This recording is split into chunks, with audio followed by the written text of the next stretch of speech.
విశ్వ హిందూ పరిషత్ 64 సంవత్సరాలకి 1964లో స్థాపించినప్పుడు కూడా మనకు ఒక 4-5 మూల సూత్రాలతోనే విశ్వ హిందూ పరిషత్ ప్రారంభం జరిగింది.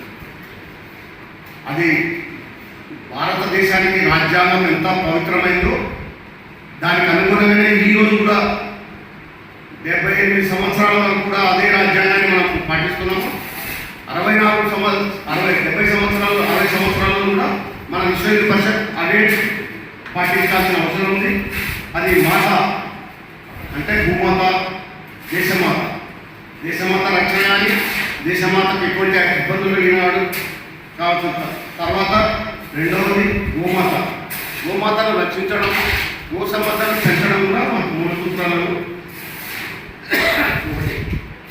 అలాగే మన గ్రంథాలు, వేదాలు, ఉపనిషత్తులు వీటన్నిటి కూడా ఎక్కడైనా అపచారం జరిగితే, ఏమైనా జరిగితే కూడా మనం వాటిని రక్షించాల్సిన బాధ్యత విశ్వ హిందూ పరిషత్ కార్యకర్తల్లో ఉంటుంది.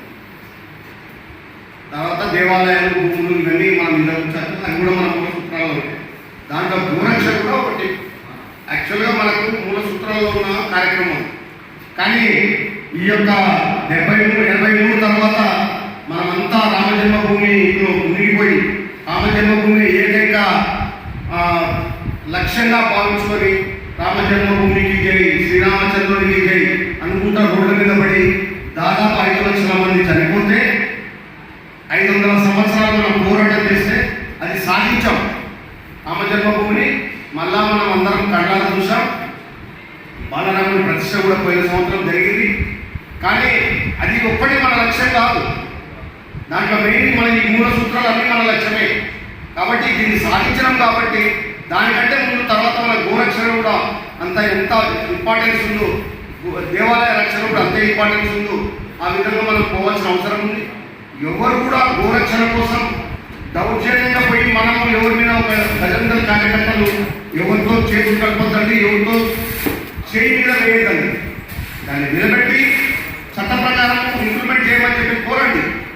అంతే, ఆ చట్టం తన పని తాను చేసుకుంటుంది. ఎవరైనా చేయకపోతే కావాలంటే ఆ ఎస్ఐ మీద రికార్డ్స్ మనం వీడియోలు రికార్డ్ చేసి అవి మనం వ్యక్తిగతంగా కోర్టు ఫైల్ చేయొచ్చు. వాడు పోలీస్ డిపార్ట్మెంట్ వాడు మనకి ఎదురుగా ఏమైనా అడ్డమో మాట్లాడడంలో అతని మీద మనము ప్రైవేట్ కంప్లైంట్ వేస్తే వాడు ఇద్దరైనా కూడా వాడి సొంత డబ్బులు ఖర్చు పెట్టుకొని కోర్టుకు రావాలి. దానికి మనమేం చేయాలంటే మనము ప్రతి జిల్లాలో కనీసం మినిమం 5 మందితో లీగల్ కమిటీ వేయాలి. అడ్వకేట్స్, ఏ అడ్వకేట్ ఒక అడ్వకేట్ మన అమ్మడి ఉన్నా కూడా, ముఖ్యంగా భజన కార్యకర్తలకు చెప్తా ఉన్నాను, మీరు ఒక్కరూ ఏ దాంట్లో కూడా జోక్యంగా తీసుకోవద్దండి. ఒక అడ్వకేట్ మీ ఫ్రెండ్ ఎవరో ఒక అడ్వకేట్ నల్లకొట్టేసుకున్నదని, లేకపోతే మీరేదో ఒక నల్లకొట్టేసుకపోతే కూడా నల్లకొట్టు చూస్తేనే వాళ్ళు భయపడతారు. కాబట్టి ఆ విధంగా మనం గోరక్షణ చేయాల్సిన అవుతుంది. దానికి ఈ మధ్యనే మనం మన ప్రాంతంలో గోరక్షణ ట్రస్ట్ ఒకటి తయారు చేసాం.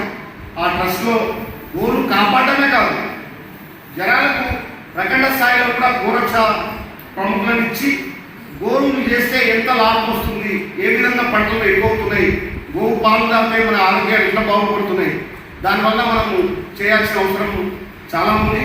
దానికి ఒక ట్రస్ట్ కూడా ఫామ్ చేశాం. ఈ మధ్య రేపు మన దక్షిణాంధ్రప్రదేశ్లో ఒక ట్రస్ట్ వస్తుంది.